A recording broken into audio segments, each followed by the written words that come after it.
Spirk István és Spirk Kitti, Nagykanizsára. Igazán köszönjük, hogy megajándékoztad a fiadat 20. születésnapját egy hamis beteg papírral. Talán az ügyvédnőddel vagy a Livivel készítettétek.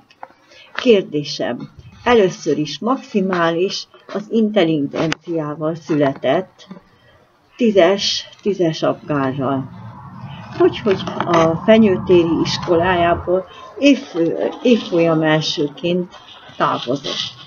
Ausztria egyik nívós gimnáziumába felvételiztette egy 60 év körüli igazgató, aki elsők között azonnal gratulált neki. Meg is állta volna a helyét, ha a magyar rendőrség és a gyemhatóság bele nem avatkozik.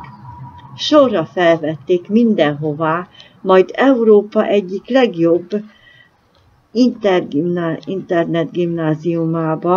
internacionális gimnáziumba, bizonyára felvétel véletlenül vették fel.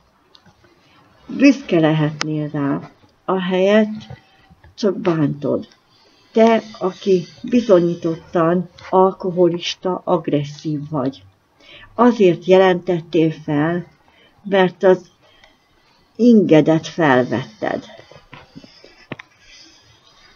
Fabatka kedvesség sem szorult beléd, se illem. Csak bántottál, féltem tőled.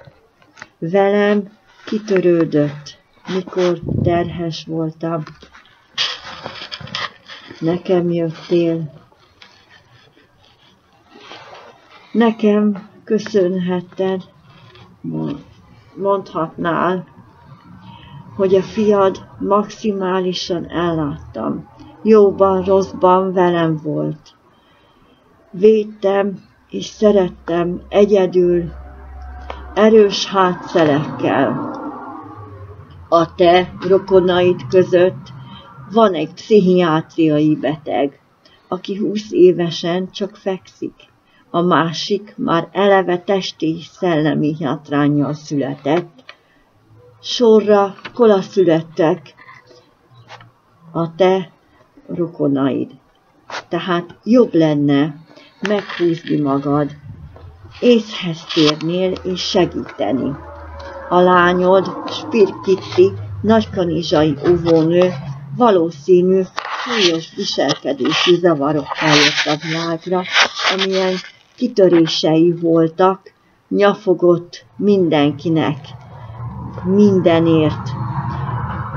Nem értett semmit, csupa szívvel magyaráztam neki a matekot, bukásra állt, semmit, nem, mind a kis óvodásnak úgy magyaráztam, mindenki megértette volna, ő meg. Tudjuk, magyarba minden nőre mondták már, hogy kurva. Nekem a vállásom óta senkim sem volt. Rá sem nézek a palikra. Te utánad főleg. Egy unintelligens tahó vagy.